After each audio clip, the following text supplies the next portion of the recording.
couldn't be number one. There is only one number one in the monarchy, and she didn't understand hierarchy. And she thought, because I think Harry is a sort of really decent bloke, but easily influenced. And I think he's found great love with her. Spiteful fury by Meghan. Meghan gets what Meghan wants. What was spiteful about it? Well, to be rude. All right, let's get one thing straight. People love their royal scandals, but this story operates on an entirely different tier. We're not dealing with some bargain bin gossip columnist recycling half-baked rumors. Absolutely not.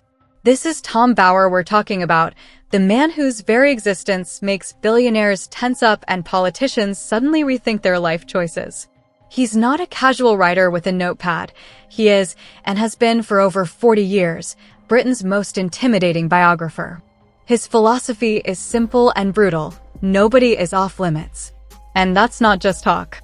Robert Maxwell tried to silence him. It ended in disaster.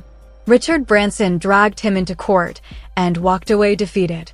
Conrad Black attempted a full legal assault and wound up publicly embarrassed. When Bower writes a book, he's not merely telling a story. He's capable of shaking entire kingdoms. So when Tom Bower suggested in one of his exclusives that Michelle Obama wasn't exactly the devoted Meghan Markle supporter some people assumed, eyebrows shot up everywhere. But even that revelation was nothing compared to what unfolded next. Picture this, a live television studio, lights blazing, millions of viewers tuned in from their living rooms. The hosts are expecting a routine conversation about royal drama. Then Bower leans forward, calm as a man about to announce a sentence, and drops a line that hits the room like a thunderclap. "I have no issue with Harry," he says, voice level, no hesitation. "It's Meghan I'm focused on." Silence. Total, stunned silence. The studio essentially stopped breathing. Moments later, social media detonated, timelines flooded, reactions exploding across the internet. Within mere hours, that one clip had circled the globe. And here's the thing, this wasn't some fame-hungry commentator trying to spark a viral moment. This was Tom Bower, the same man who had toppled egos, empires, and reputations. And now, his attention had shifted squarely onto the most polarizing pair in the modern royal saga, the Sussexes. "It's not as a big fan of Meghan Markle as it seems," claimed Tom Bower in his Thank you. Hello, Daddy. English Award. This wasn't a guess, nor was it some detached commentary. It was a full-blown declaration of war. With a single man and a single sentence, shockwaves were set in motion, waves that would continue reverberating for years to come. Tom Bower had spent years operating in the background, collecting every fragment, every detail, every thread he needed. And now he was prepared to unleash the most devastating, meticulously engineered dismantling of the Sussex image the world had ever witnessed. The same relentless investigative force that had once toppled corporate giants was now locked onto Harry and Meghan with icy, surgical precision. Oh. Hi, Daddy. Congratulations. English Award. Don't you miss that feeling, getting lost in a story that feels like it was written just for you? If your heart needs a little magic, click on the link in I-button or in the description or pinned comment. It's waiting at infowebster.com. Go feel something again. To grasp the scale of the storm heading their way, you first need to understand who Tom Bower actually is. This man isn't some lightweight celebrity reporter chasing online chatter. He's a one-man wrecking ball. His entire career has been built on tearing down the facades of the wealthy and influential, and he almost never comes out on the losing end. Bower spent 25 years at the BBC, honing the craft of exposing truth with the precision of a surgeon sharpening a blade. But everything shifted when he turned to unauthorized biographies. That's when he evolved into the figure the elite quietly fear in the dark. It looks pretty implacable. If you can't come together at a moment like this, when can you? Well, as I said, His approach is harsh, almost ruthless, yet it gets results. He tracks down the people closest to his subjects, the ones who've seen everything, heard everything, and know the truths others try to bury. From them, he pries out the hidden stories, and then presents those revelations to the public with the precision of legal testimony. Consider Robert Maxwell. He was so shaken by what Bower had discovered that he went to extreme lengths, even purchasing entire publishing houses just to block the book's release. Maxwell allegedly tried breaking into Bauer's home and digging through his phone and financial records. Honestly, who goes that far? Only someone cornered by the truth. Has not had a good week. It all started when earlier this week, Tom Bauer, who is a very... But Tom, he didn't so much as blink. When Maxwell, the ultimate outsider, finally hit the bookstore racks, it tore through the man's carefully built kingdom like a wrecking ball. Maxwell's once towering reputation collapsed almost overnight. His empire fell apart piece by piece, his sons ended up facing legal trouble, and meanwhile the mythos surrounding Bauer only grew stronger. And then Richard Branson entered the picture. Branson swaggered into court believing his fortune would shut Tom up for good. Instead, he got flattened. He lost the lawsuit, paid out damages, and then had to watch helplessly as Bauer continued publishing stories about him for years afterward. Not be making any more videos about the book Revenge by Tom Bauer, which is coming out this week. You want to talk about Fearless? Then let's talk about Conrad Black, because that saga alone explains exactly why Tom Bauer's name still makes powerful people twitch. At the height of his empire, Black strutted around like a man wrapped in legal Teflon, convinced nothing and no one could ever touch him. A newspaper magnate, a global force, a man who believed he owned the narrative. Yet Bauer's investigation sliced straight through that illusion. It wasn't just damaging, it was annihilating. 1 minute, Black was a media titan. The next, he was a convicted fraudster staring at prison walls. That's the kind of fallout Bauer leaves in his wake. And that's why people fear him, not because he's loud or melodramatic, but because he's relentless. He digs deeper than anyone else even dares. Lawsuits? He shrugs. Public outrage? He's immune. Career suicide? Please, he's made a living out of stepping straight into fire.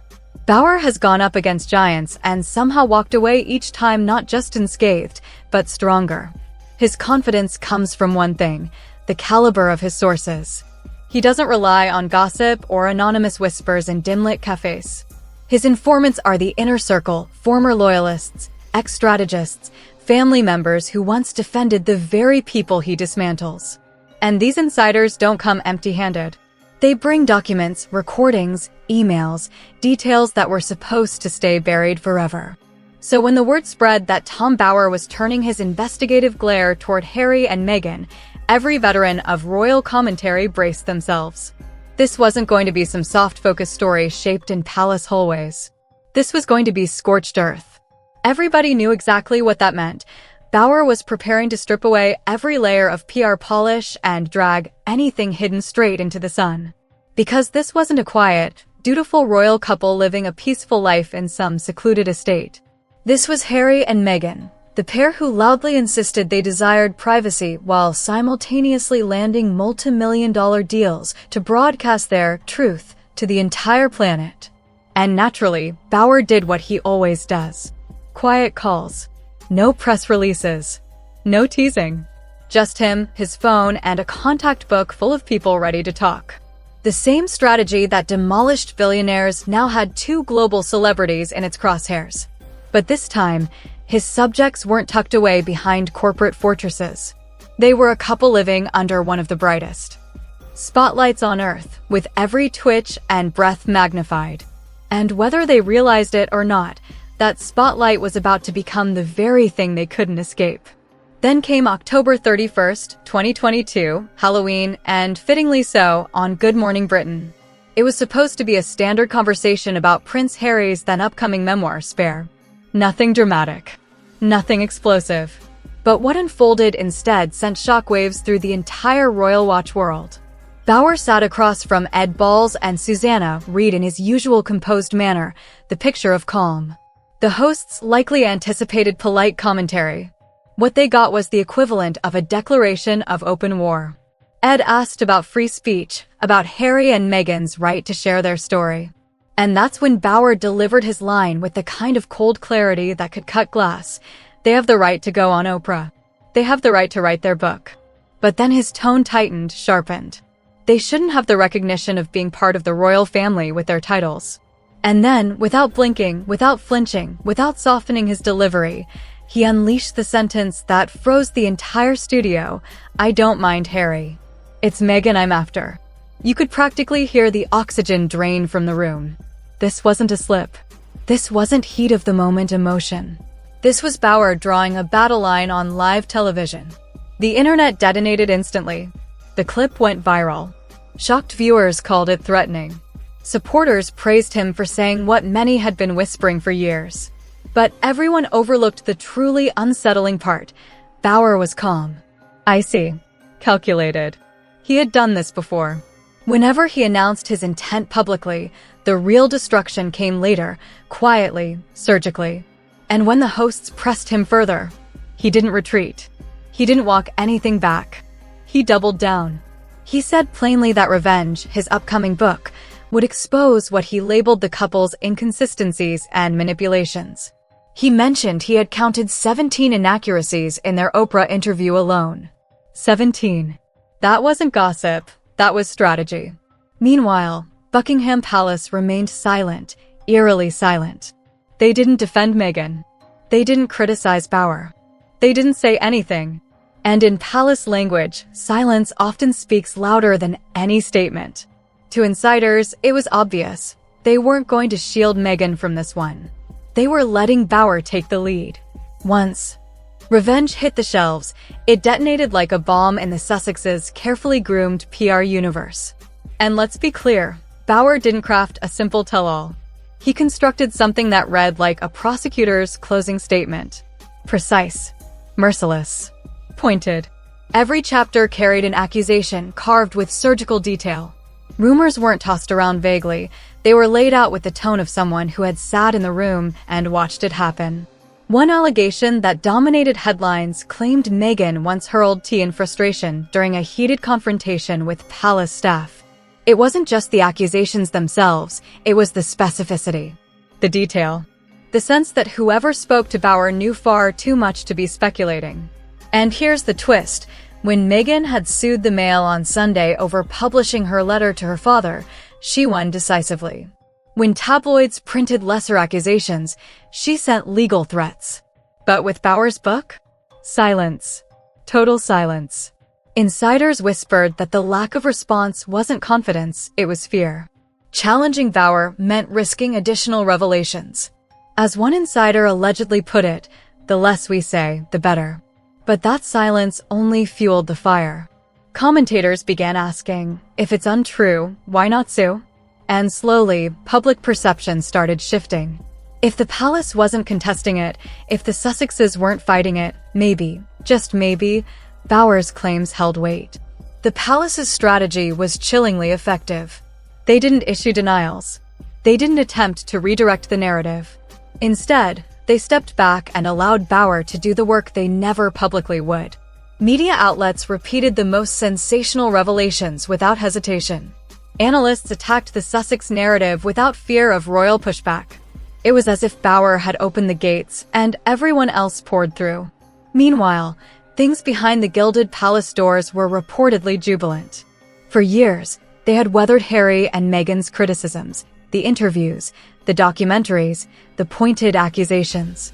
Now, someone else was finally counterattacking without the palace lifting a finger. And the timing could not have been worse for Harry and Meghan. They were preparing for their Netflix series, and Harry's memoir was poised to drop. This was supposed to be their moment to reclaim their narrative.